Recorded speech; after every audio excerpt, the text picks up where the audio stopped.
Good afternoon, everyone. I'm Dr. Lo Sprague, the president of the Gibord Center Religion Inside Out. Thank you for joining us this afternoon for today's version of Take Heart Now, Spiritual Tools for Centering and Compassion. When we started this series, we knew that things were going to get rough in this country and around the world. And as they are, we're very grateful to be able to bring to you a line of speakers that have the tools that we need to get through these trying times today. Our speaker this afternoon is LauraSa Pele Lafoia Ava. She is a spiritual leader, an interfaith peace builder, and a guardian of Mother Earth. She is of Samoan and Hawaiian heritage and founded Ava One Global Family and Alliance after 9/11, and I'm sure she'll share that story with you. Her motto has always been love all unconditionally, respect all, serve all, and that is um, a motto to be held close to our hearts during this time that is filled with invitations to fragment and turn our backs on one another. LauraSa has been a partner to the Gibord Center since the very, very beginning, and she has continued to work to uplift communities through compassion, human dignity, and harmony. As I said, she's been an advisor to the Gibord Center since the very beginning and is also a member of the Parliament of the World's Religions.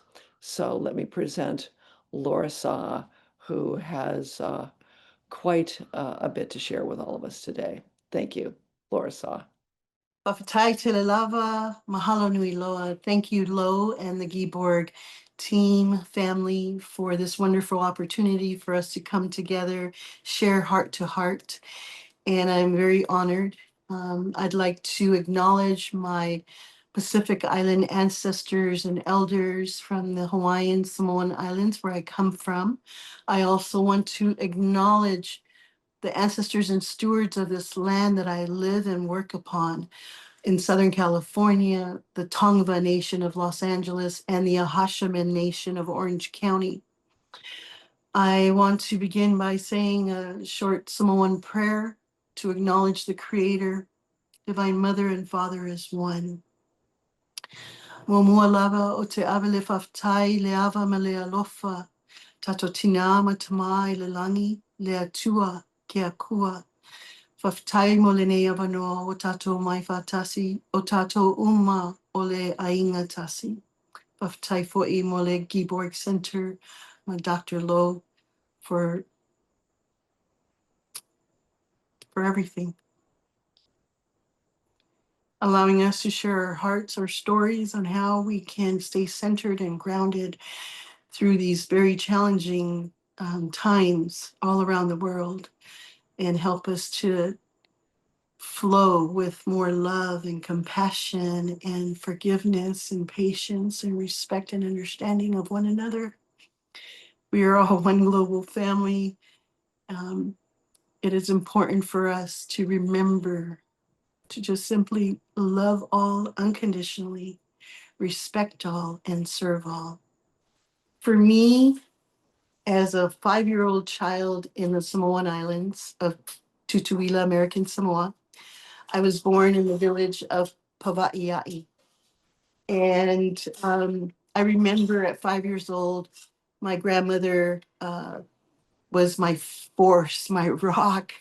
She raised me, my older brother, and 2 other first cousins. We were known as grandma's kids.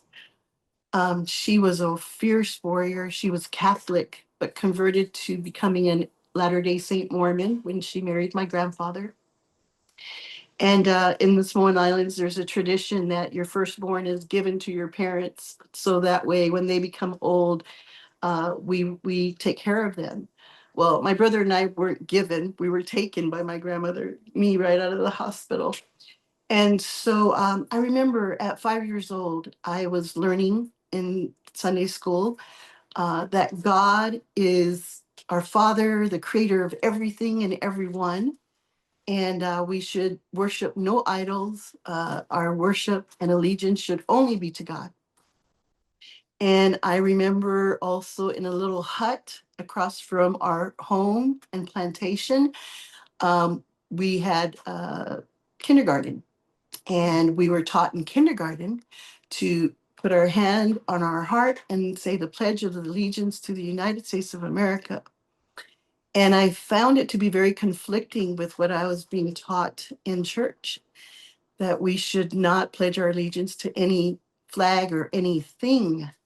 And so I was just this little rebellious child who had a mind of her own and a will. And so my brother and I were playing on the front lawn, Indians and soldiers. And for some reason, my Indians only had the little tomahawk and spears, and his had the, green soldiers with the rifles and all of that. And he would always win. He said he would win. He won. And so I felt the injustice already as a child. And when we were done playing, we laid down on the cool grass and looked at the sunset. It was just deep red, purplish. And I asked my brother Johnny, I said, why is the sky so red? And he says, there's a war going on in heaven, and God and Satan are having a battle, and one of them is bleeding. That is why the sky is so red. And I said to him in my mind, I said, oh my God, he's so smart. But I didn't say that out loud. And I said, God, you are our Father. And I surrender. I pledge my allegiance only to you, nothing else, no one else.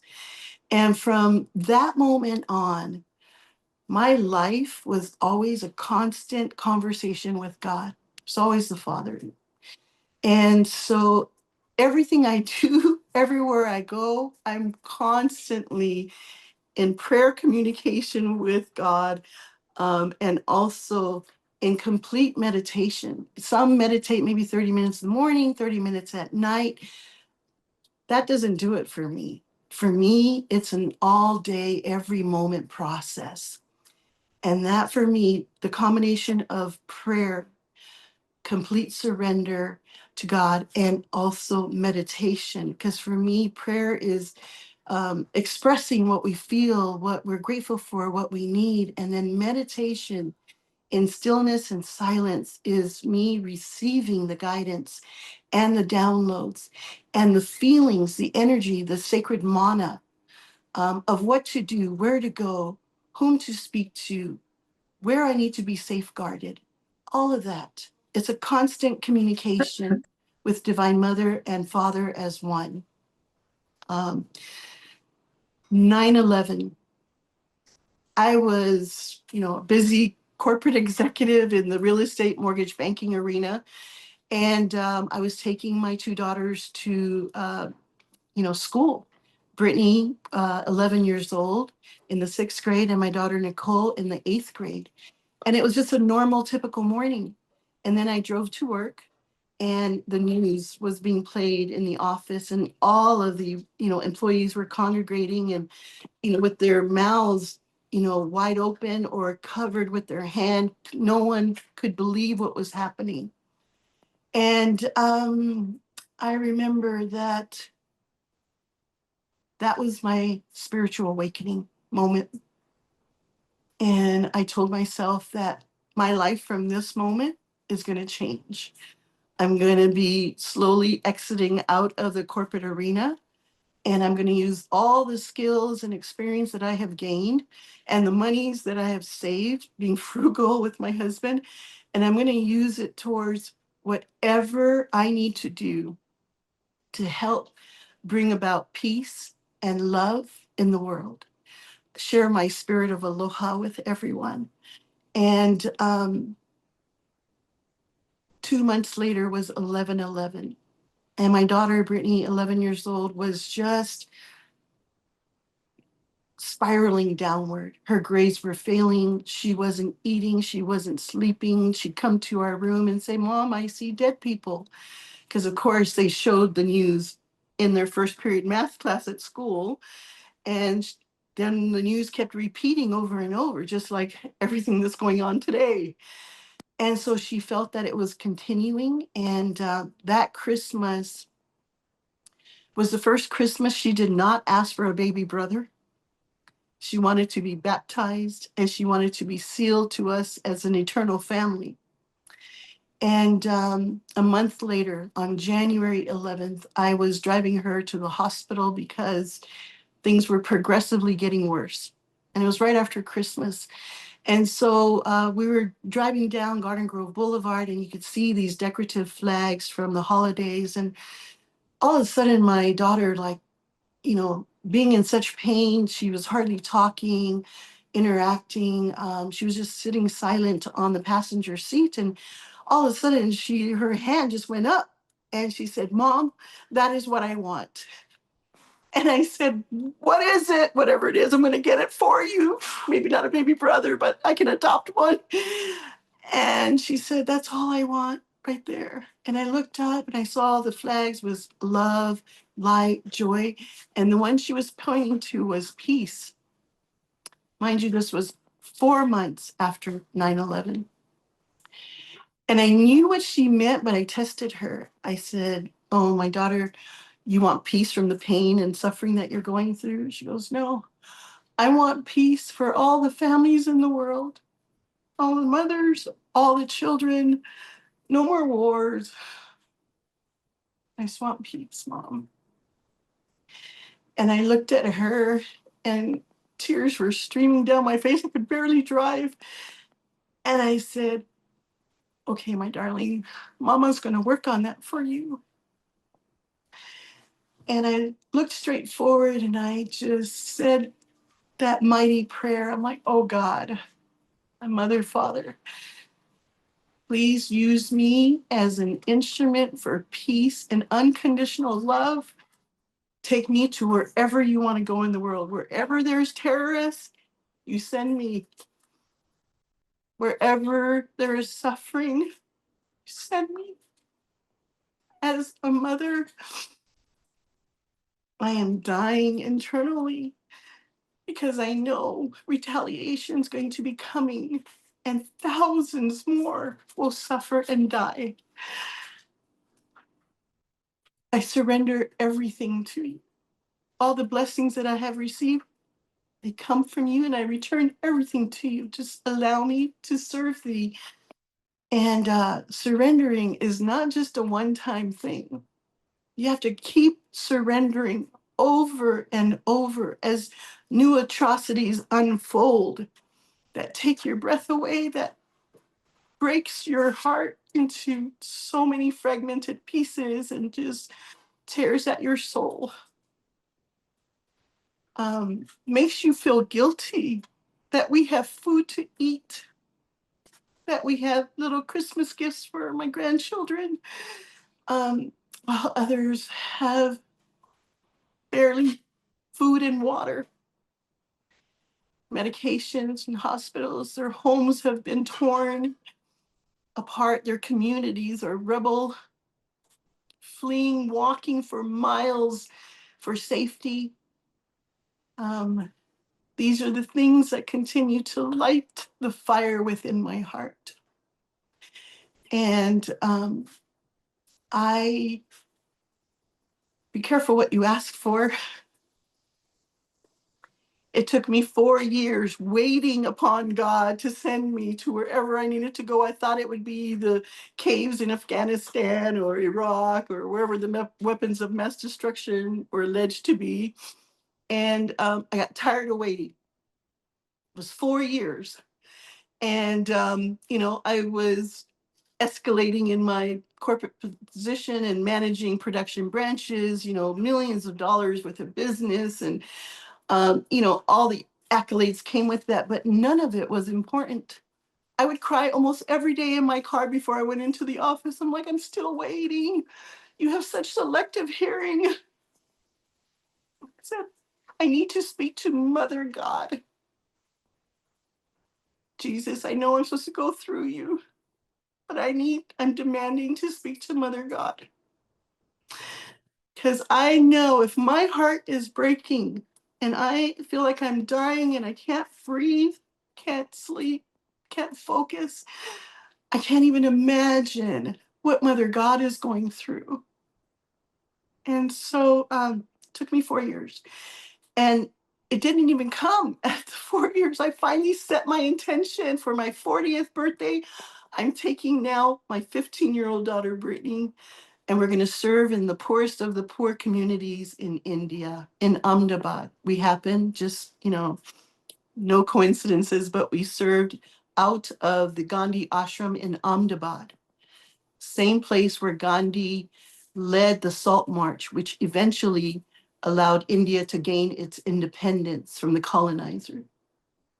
Same Gandhi ashram where Dr. Martin Luther King Jr.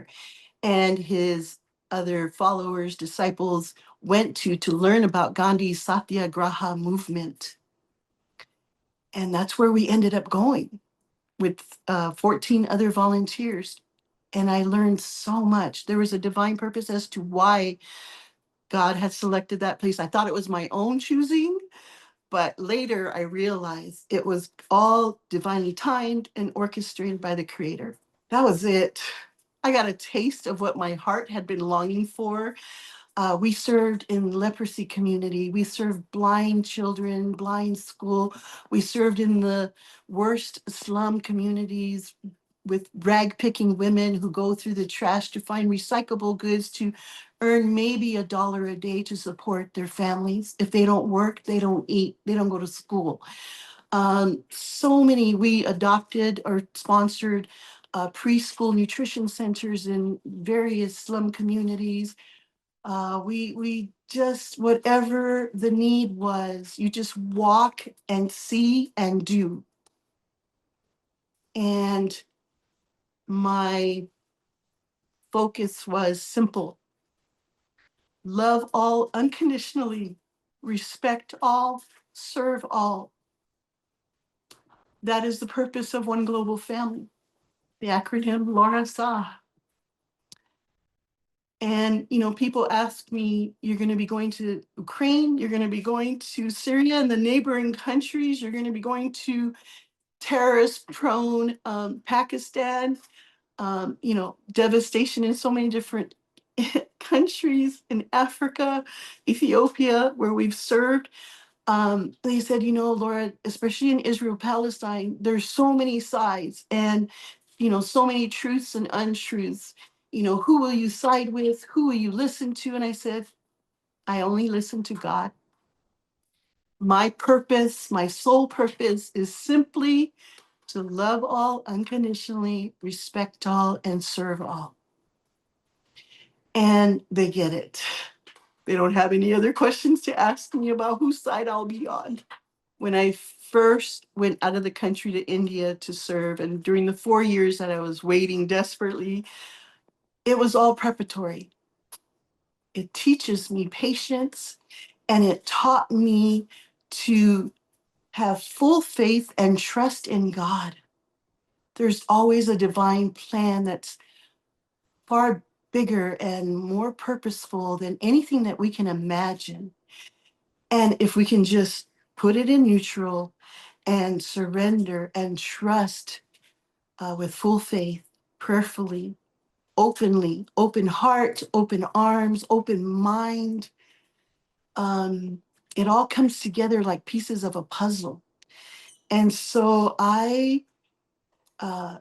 in the 4 years, as soon as it hit the 9/11, my husband and I were the youth presidents of the young women and young men of our Latter-day Saint Mormon church for 5 years. And we would always have them serve in the communities and do a lot of good works. And I started bringing together people of different faiths and diverse cultures and kids in schools, especially Muslim schools. We'd bring together different groups, Alcoholics Anonymous, you name it. We had, volunteers from the Vedanta Center, Rini Ghosh, she was just amazing. We brought Buddhists together, Korean Christians, you name it, every color of the rainbow, every diverse, beautiful culture. We'd have a mixture of different foods that we would offer, and it was like hometown buffet every Sunday in our community in Santa Ana, Orange County.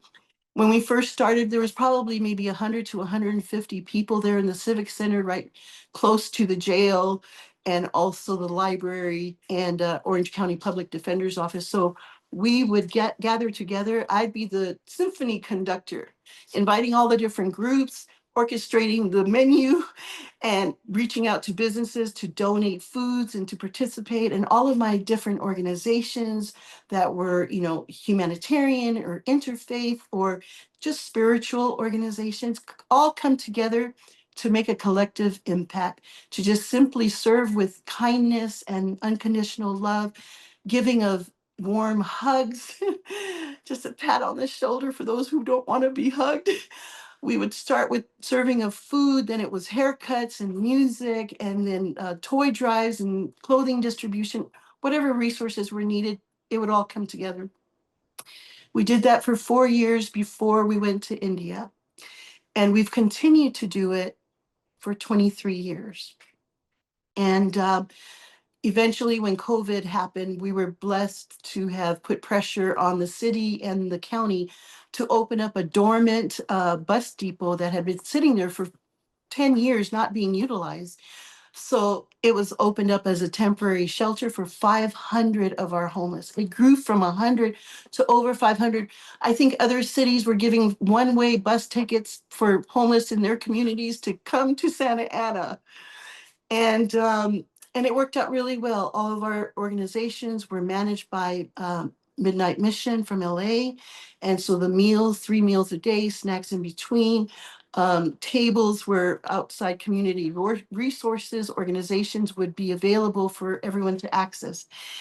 And that worked great. And so, that's where it began. The interfaith peace building was right here in my local community. And then we took it beyond. And we would do the same with collaborative partners in other countries. I would go not only for my One Global family to do what we can in our humble efforts, but then we would meet and collaborate with other partners here in the United States to bring in hundreds, thousands of free wheelchairs for the disabled poor. We're now up to over, I think, 95 countries around the world. About 1.5 million free wheelchairs have been distributed by our partner Free Wheelchair Mission, based right here in Irvine, right near my home. Another partner that I met in Pakistan, Free Wheelchair Mission, I met the major donors director, who's a good friend of mine, in India. And so I went back after my first year in India in 2007. I'm sorry, 2006. I went back in 2007 to help distribute the first 40-foot container of 500 wheelchairs. And from there, I was guided by God. I thought I was going to go to Nairobi, Kenya, to serve in the largest slum community, focusing on children orphaned by AIDS and who have AIDS. But on my way to the airport, God redirected me and said, "You're not going to Africa." That's all I heard. And I heard it twice. And so I told my 2 volunteers, "Okay, I'm not going to Africa. God is telling me not to go, to wait." And I waited 5 days upon God. By the 5th night, I was praying and meditating and serving, just waiting. And again, nothing came.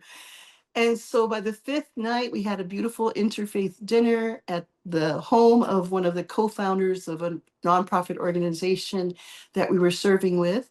And the 2 co-founders were taking me to the International Hostel for volunteers, and I was the global mom for all the incoming volunteers. And I was silently having my conversation with God in the front passenger seat. And one of the co-founders, Jayesh Bai, was sitting in the front driver's seat, and Viren Bai in the back seat. He's very direct, father-like figure, firm. And Jayesh Bai is like the Christ, very soft, sweet, compassionate, kind. And so I was having my conversation with God. One of my volunteers had invited me, "Since you've been waiting and we're not going to Kenya, then let me take you to Goa. It's a beautiful ocean, lots of islands off the coast. You'll love it. You're an island girl. Let me take you there and show you part of India that you've not gone to." And I agreed to go because I felt guilty that we didn't go make it to Kenya. But in my mind, as I was being driven home, I was having the next serious conversation with God. I'm like, I am so disappointed with you. Not only have I waited 5 years for you to send me to whichever country I need to go and interact with the terrorists and share love and spirit of aloha and teach them not to play with bombs and weapons of destruction. Let's do the haka dance together. And but still, 5 years I'm here waiting. Now it's 5 days since you told me not to go to Africa, and still nothing. So tomorrow I am going to go be a tourist, and I'm very upset because I have been away from my family for a month to serve. And now I'm going to be a tourist. Don't talk to me for the next few days until I get back. And all I heard was, "You're going to Pakistan." And I replied in my head, "I'm going to Pakistan." And I heard it again, "You're going to Pakistan." And it came out of my mouth, "I'm going to Pakistan." And the founder in the front seat said, "Oh no, Laura, you not going to Pakistan. You stay right here. It's not safe for you in Pakistan. We have plenty of projects for you to do here." And I said in my mind to God, I'm like, yeah, I don't even know anything about Pakistan. Pakistan is not even on my radar. And then it wasn't until the other co-founder in the back seat, Virenbai, said, "Sister, you cannot go to Pakistan. Don't you know there have been terrorist bombings all week long? And the anti-American sentiments are very high. This is a Muslim country. You're a Christian woman. You cannot go there unless you're escorted by a man, your husband, your brother, your uncle. And it is too dangerous for you." As, then he said, "And that is where they train all the Al Qaeda terrorists." Soon as he said that, internally, I was like, hallelujah, I am finally going. God is finally calling and making it happen. But I took a breath, calmed down, and I said, "Okay, my brothers, thank you. I hear you, and I will pray about it. And I know that if this is God's will, a way has already been prepared." They said, "You won't get a visa. We have volunteers that have been waiting for 2 weeks. They're not even getting an interview. So just give up and, let it go." As soon as I got to the hostel, I started packing and praying even harder.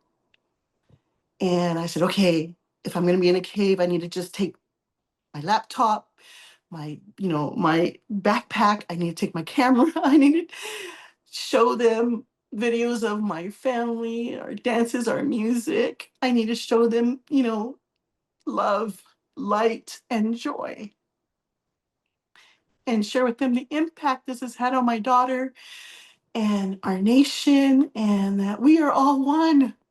Hum sub egg hey. We are all one.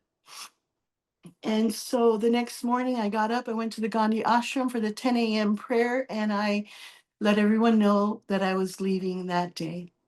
I was purchasing my ticket to leave, and no one could believe it.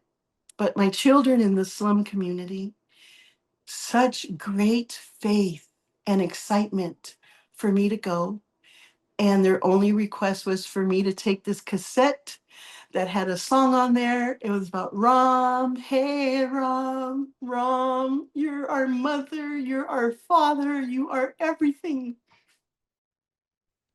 They said Muslim prayer, Christian prayer, Hindu prayers, Buddhist prayers, and my heart was just so overflowing by the example of these beautiful little children. And they cloaked me in protective prayer and love. And the next day I flew out, and again, just completely surrendered to God's will. It took me an hour and 15 minutes with the first secretary of the Pakistani High Consulate office to get my visa. And his questions, his flurry of questions, he couldn't believe, this mother from America, wanting to go into his country at this time of high terrorism and bombings and all of that. And, he asked me, where are you going to go? I said, wherever God wishes to send me. Where will you stay? I'll get a hotel until I find some Muslim host families, because I've never really known any Muslims, but I want to. And do you know any organizations? I said, no, not yet, but I will. And he goes, why do you want to go? I said, 7 days ago, I was supposed to be in Kenya, Africa, but God told me that I was not going to go to Africa yet. And then 2 days ago, he said Pakistan. She said Pakistan. That's why I'm here. And he picks up my passport, looks inside, and he's like, where is this country of American Samoa? And I said, oh, tiny little islands in the heart of the South Pacific Ocean. And he's like, are all the women from your country like you? And I paused. Normally I would answer the question so quickly, but I'm like, stop, Laura, because this could be the make it or break it question. He must think I'm this crazy coconut woman, and so he saw me just not answering and just kind of looking at everything from every perspective. So I give the right answer. And he says, Laura, are all the women from your country as fearless as you? And I said, oh, yes, we are warriors of love. There is no fear, only pure love. When it comes to the health, safety, well-being, and happiness of our children, our family, there's nothing that will stop us, mothers. And he picked up the phone, he made a phone call, offered me more chai and biscuits. And a few minutes later, the young man who coordinated everything for me came in, and then the first secretary asked me to follow him to the front door. And at that moment, I didn't know the visa was being made available, but he thanked me for coming. And I thought that was it. I was going to have to wait or not even be able to get the tourist visa. And so then he said to me, I wish you, a very happy, successful life. And I looked at him and I said, he was very tall. I said, my brother, I need to get my visa as soon as possible. Can you help me get it within the next 24 to 48 hours? I need to get into Pakistan, do whatever God wishes, and then I'd love to return to my children in the slums of Ahmedabad. And mind you, when he was asking me questions, I was also asking him questions. And if I go into your country, do I need to wear a hijab? And he says, you will not have a problem. Everyone will like you. And he said, you're a Christian, right? And I said, yes, I am. He says, do you know that in the Holy Quran, Mother Mary is the most revered woman? And I said, yes, I do know that. And he said, do you also know that in the second coming, Jesus will be the savior of the world? And I said, what? I didn't know that. He says, yes, he will become Muslim and a savior of the world. I said, my brother, his name is Jesus Christ. He's forever Christ. And he didn't come to create the religion of Christianity. He just did his father's will, and people followed him to love one another as I have loved you. Why would we need that as a new commandment when it was already in the Bible for us to love thy neighbor as thyself? One of the issues with that is too many don't love themselves. Therefore, how can they love their neighbor? And how can they truly love God if they can't love within and all around? And so he's like, okay, in Muslim countries, men and women do not touch each other. The women and elders, women and children, is okay for them to hug, but not men and women. They don't touch in public. And I said, oh my goodness, I was not afraid to go into a Muslim country, but now I'm concerned because as Polynesians, we hug and kiss everybody as our brothers and sisters and family. And so he, kind of giggled a little bit. But then outside in the courtyard, when I told him that, you see this little garden here in the courtyard, the beauty of all these different flowers, the colors, the different colors and different scents and all of that, that's likened unto us. We are all different faiths or no faith. We are, different cultures, different languages, different colors skin. But when we come together in perfect harmony with understanding and respect for one another, in the spirit of love and oneness, we create a world that honors the creator's artwork. We are all the masterpieces of Divine Mother and Father as one. Hum sub AK. We all are one. He grabbed my arm and he said, "Sister, your visa is waiting for you at the gate. When you're done traveling through my country, please come back and have dinner with my wife and my daughters. Tell us what you think of our country." And I said, "I promise I will." And I did 30 days later. Lo and global family, I cannot even begin to describe the magical journey, sacred journey that Creator took me on.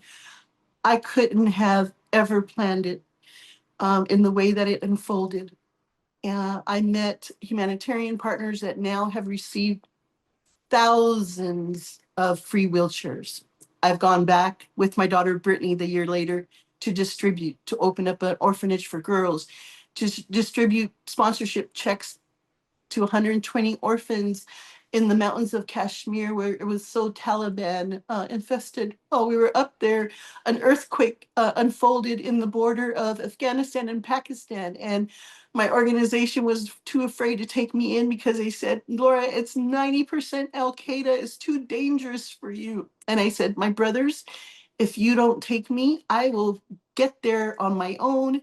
They said, "Don't worry, we'll take videos and pictures for you." I said, "I will take my own. Thank you very much. If you're not willing to take me in, I will get there." And 30 minutes later, they called me up and said, "Okay, you and God managed to delay our flight for 3 hours. We've bought you a round trip ticket to come with us.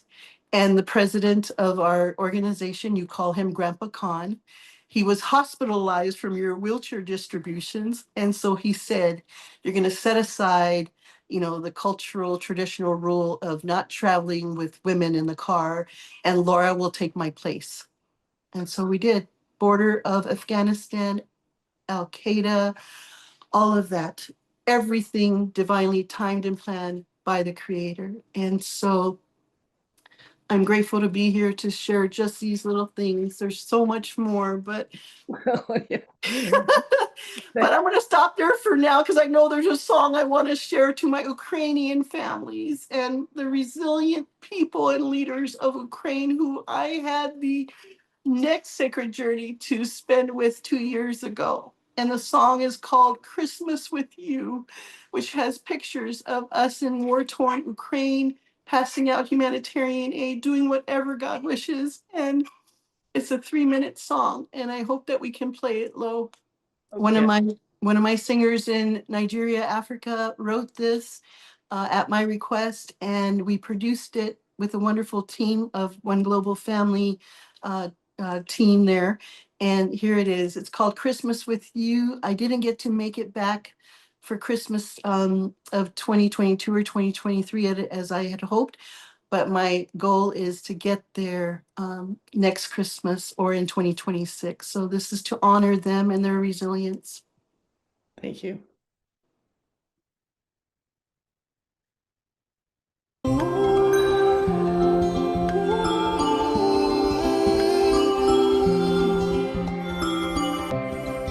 It's that special time of the year, some jingle bells and the sweet Noel.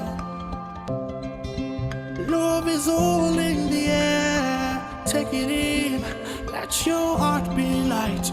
This Christmas is perfect when it's you and me. I want nothing more than you.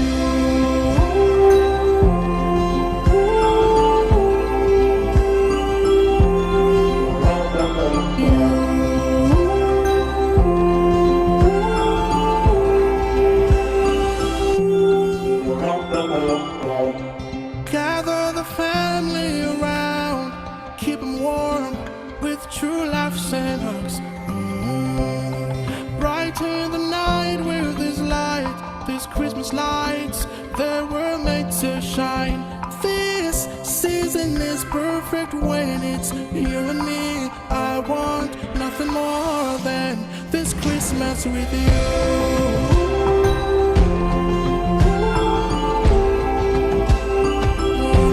This Christmas with you.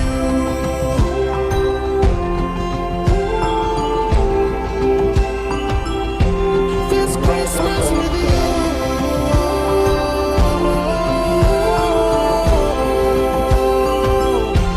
This Christmas with you.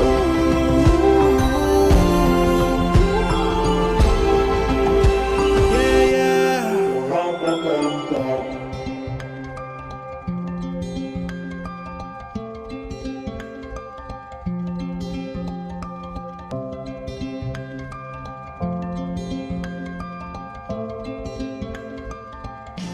This Christmas with you.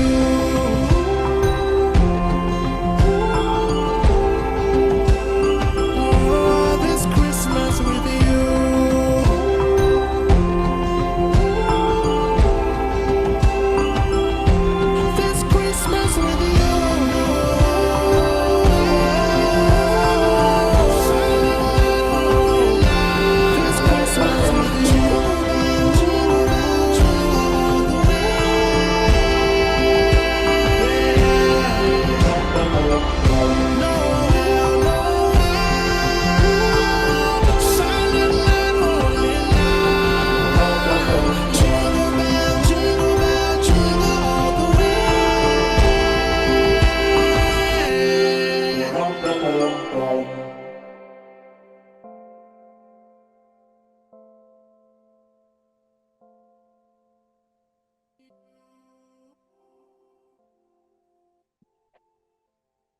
Thank you, Mike. Thank you, Laura. Oh my So the goodness. one that everyone's holding up is we are one, Kamsa Beke, we are one global family, love all unconditionally, respect all, and serve all. Thank you, Lo.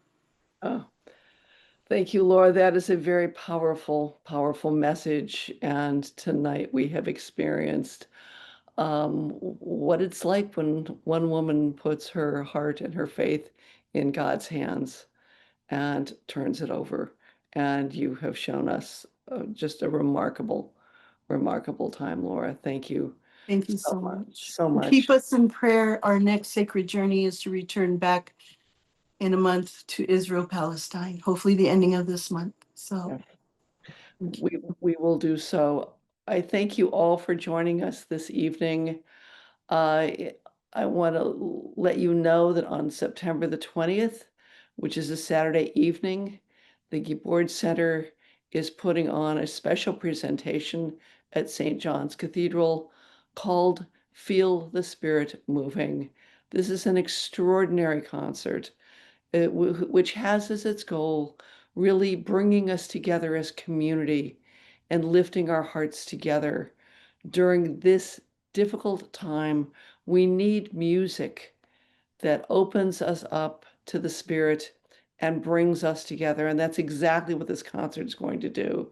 It's 7 o'clock. It's a free concert and free valet parking.